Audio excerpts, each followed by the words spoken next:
가지 않았어? 갔어. 이제 돌연 어디로 이직했지? 넥슨. 일단 기장 같은 거는 기본으로 내부 조정 이런 게 많았어. 그때 연봉 얼마였지? 연봉? 열정페이였다. 열정페이 순이었다. 넥슨도 바쁘긴 한데 근무 시간 내에 처리할 수 있을 만한 업무 양이 개업하니까 어때? 좋은 점부터 말해야 되나? 근데 사실 난 장점이 더 많다고 생각해가지고 장점은 근세할 때보다 넥슨에 있었을 때 뭔가 일을 해도 이게 피드백이 바로바로 안 오잖아. 그러니까 현장에 있는 게 결제가 아니라 올라가야 되니까. 나는 이게 뭔가 회사 내부에 있는 그냥 하나의 조각인 거야. 컨베이어 벨트지. 내가 하는 일이 이렇게 거쳐가지고 뭔가 성과를 내는데 그거에 대한 피드백을 내가 직접적으로 받을 수 있는 일이 거의 없어 사실. 근데 개업해가지고 일을 하면 납세자가 막 뭐 세금 너무 많이 나왔어요 막 이렇게 해가지고 와서 내가 막 해줬어. 근데 난 감사합니다라는 말을 듣는 게 그치. 너무 좋은 거야. 물론 뭐 돈이 가장 좋은 거긴 하겠지만 뭐 돈 안 주고 감사합니다만 하면 뭐 그렇겠지만 아무튼 돈에 거의 비례할 만큼 감사합니다라는 말을 들을 때 내가 지금 일하고 있구나 보람을 느끼면서 일을 하게 되더라고. 그래서 나는 그 현장에서 오는 뭔가 피드백 이런 것 때문에 일하는 게 즐겁다고 해야 되나? 보람 있는 거? 개업했을 때 가장 큰 장점? 힘들지만 물론 힘들지만 난 그런 얘기를 들을 때가 너무너무 기분이 좋더라고. 근데 다양한 거래처를 이렇게 하는 게 아니라 하나하나 들어오는 걸 네가 막 엄마처럼 애기처럼 케어해주는 스타일로 가잖아. 넌 그런 스타일이잖아. 그러면은 자연스럽게 자기가 맞는 거래처들과 소통하는 걸 선호하다 보니까 안 맞는 건 다 내치지 않아? 다 받아? 지금은 다 받아. 지금 어떻게 냈죠? 근데 좋은 거래처만 있는 건 아니잖아. 그치 그렇지. 그럴 땐 어떻게 대비해? 부가세 답도 없잖아. 음식점 사업자들 부가세 이제 매출액이 한 3.5% 4% 나오고 막 마진율 좋은 음식점 같은 경우에는 막 5%까지도 나온 경우도 있잖아. 근데 요건 사실 줄여줄 수가 없잖아 사실상. 카드 다 끌어다 쓰고 가족카드 지원카드 다 끌어다 써도 사실은 줄이는 게 한계가 있는데 그런데 막무가내로 가장 싫어하는 유형 하나. 다른 사업장은 저랑 매출이 비슷한 것 같은데 거기는 얼마 냈다는데 우리는 왜 이만큼 나왔나요? 이런 식으로 얘기 나와버리면 사실은 그럴 땐 힘들지. 사실 부가세 가지고 얘기하는 건 사실 좀 답이 없긴 하잖아. 그런 사람들도 있는데 너무 좋은 기억만 있는 거 아니야? 아 그래? 뭐 그런 일들도 있기는 한데 나는 그 널뛰기 하는 것 같아. 약간 막 마음이 감정이 그건 이게 고점이 왔다가 갑자기 맞아, 훅 맞아. 내려가고 예를 들면 이제 거래처가 하나가 이제 폐업했어. 혹은 이관간대. 그날은 하루 종일 우울한 거야.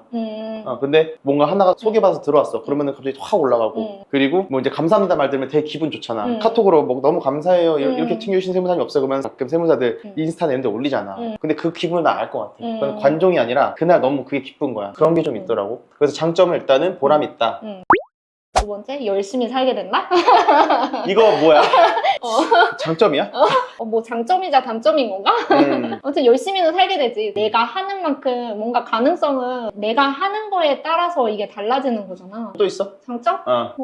주체적으로 살 수 있는 거? 자유롭잖아. 시간이 자유로워. 내가 컨트롤 할 수 있어. 그러니까 아무리 바빠도 잠 좀 줄이면 되지? 급한 일 생길 때 시간 관리 자유롭게 할 수 있다는 거? 근데 책임 있는 자유가 되니까 사람들은 이제 대표도 월요병이 있나? 이런 거 질문하고 나 월요병 있지 않아? 난 월요일 너무 힘들잖아. 난 일요일 저녁에 완전 미칠 것 같은데? 내일 아침에 또 근데 너가 육아 안 해서 그래. 그래? 육아를 하지 월요병이 없어서. 웃어야 되는 거야? 울어야 되는 거야 이거? 아니, 월요일에 등원 시키고 사무실 갈 때 발걸음이 가볍다니까. 그렇구나. 그거 난 전혀 생각 못했다. 뭐 일하는 게 더 낫다 그런 게 아니라 그냥 일하고 육아하고 그냥 나는 공존하거든? 딱 출근을 하잖아? 약간 자유의 몸이 된 것 같은 느낌? 많은 여성들이 공감하지 않을까? 나는 결혼 안 해봐서 모르겠는데 어쨌든 장점은 뭐 돈이 가장 크지 않을까? 재무님은 재무 대표님은 이제 이게 다 읽어놨으니까. 그죠? 근데 이제 그거를 유지하기가 쉽지가 않지. 우리는 태생적으로 뭐 아무리 AI가 발달을 해도 결과적으로는 완전 오토는 절대 불가능한 영역이 사람들이 잘 모르잖아. 세무사랑 회계사는 AI가 들어오면 대체될 직업이다. 근데 세무사 회계사가 대체될 정도면은 이미 다른 것들 다 그치. 노동집약적인 산업이다 보니까 결국엔 직원이 많아야 된다는 소리야. 부피가 커지는 만큼. 그리고 아직 사람들은 비대면 자동화된 소통보다는 아직도 사람이 얘기해주는 걸 되게 좋아하더라고. 아직은 사회 기득권층이 약간 나이가 있으신 분들이잖아. 그러다 보니까 그런 거 익숙하지 않아. 어쨌든 결국엔 사람이 필요하다 업무다 보니까 사람을 다스리는 게 너무 힘든 거야. 해가지고 어떻게 으쌰으쌰 하기가 너무 힘들고 요즘은 게다가 개인주의적인 성향이 굉장히 강하잖아. 그래서 스트레스를 엄청 많이 받지. 내 직원 20명이 넘는데 이게 얼마나 힘들겠어. 그치. 근로자 생활을 오래 해본 건 아니잖아. 그러니까 근로자로서의 마인드나 이런 사고방식에 대해서 아직 좀 그게 없지. 근데 너는 근로자로서 활동을 오래 해봤으니까 이렇게 하면 직원들이 불편하겠구나 이런 거 바로 캐치할 수 있을 것 같긴 하다. 예를 들어 대표가 맨날 밥을 같이 먹어. 어떨 것 같아? 좀 불편하긴 하지 않을까? 뭔가 자유롭고 싶을 것 같아. 근데 이제 장점이 있고 이제 단점은? 단점이라고 하면 불안정함? 불안함. 재무님은 아니야. 장점이 이제 돈이라고 하셨지만 나는 지금 투자를 하고 있는 그런 시점이기 때문에 재정적으로나 투자할 거는 많은데 그만큼 이게 따라와 줘야 되는 거잖아. 요즘은 옛날보다 개업할 때 투자한 게 훨씬 많아. 왜냐면 왜냐면은 해야 될 게 너무 많아. 맞아. 옛날에는 솔직히 개업하고 돌방을 돌거나 유튜브가 없었잖아. 블로그만 써도 됐었는데 근데 요즘은 너도 나도 너무 광고를 많이 하니까 유튜브를 해야 되는데 유튜브가 사실 해보면은 여기 지금 카메라만 몇 대야? 하나 둘 세대에다가 조명에다가 프롬프터에다가 구비하는 데만 500~600씩 들고 그리고 시간도 엄청 많이 써야 되고 맞아. 우리가 지금 이 영상 하나 한 뭐 10분에서 20분짜리 올라가는데 우리 오늘 하루 통째로 이걸 다 넣고 그치. 편집자한테 맡겨야 되고 편집 하루 종일 걸리지 않아? 그치. 그래서 올라간 영상인데 조회수 막 100, 200 허망하지. 허망하지. 근데 블로그는 솔직히 한 4시간 정도 내가 집중해서 딱 4시간? 구성해서 쓰면은 아니, 대단하다 대단해. 아니야? 블로그 좀 잘 열심히 썼지? 재문이처럼 쓰는 블로거들이 없어 진짜. 개업하면서 블로그 쓰려고 여러 세무사님들 거 블로그 다 듣는데 한재문 세무사님 거 야! 대단하십니다 진짜. 나 안 쓴 지 2년 됐는데 아직도 응. 블로그로 걸어지더라. 근데 그럴만해. 업종별 세무 책 써도 될 것 같아 진짜. 아니야. 거의 원툴이었어.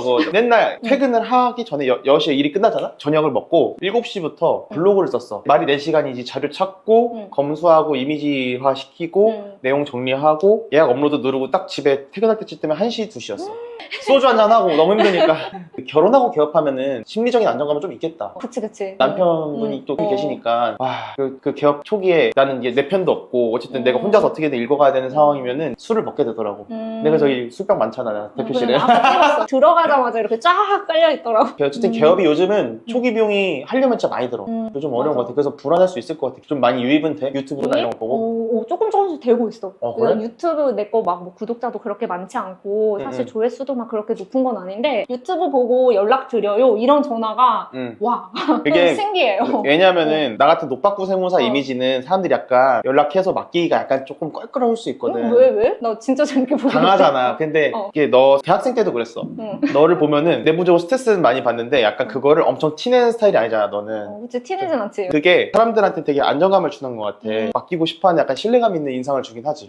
어머 완전 칭찬이네요. 근데 내가 봤을 땐 그래. 그래서 유튜브가 그 사람이 풍기는 이미지를 어쨌든 동영상으로 보여준다는 건 사진이랑 맞아. 이미지랑은 완전 다른 개념이잖아. 너의 약간 뭐 매력이랄까? 그래가지고 너한테 연락이 잘 오는 게 아닐까. 난 약간 들뜬 느낌이잖아. 아닌데? 딱 차분하고 가라앉아 있는 이미지는 아니잖아. 그러다 보니까 좀 또 애매한 거 있어. 스마트하셔가지고. 또 웃겨. 아니 근데 진짜 우리 칭찬 린레이 하지 맙시다. 칭찬 린레이 하지 맙시다. 세무사 채널 진짜 동영상 처음부터 끝까지 안무가 하나도 없거든.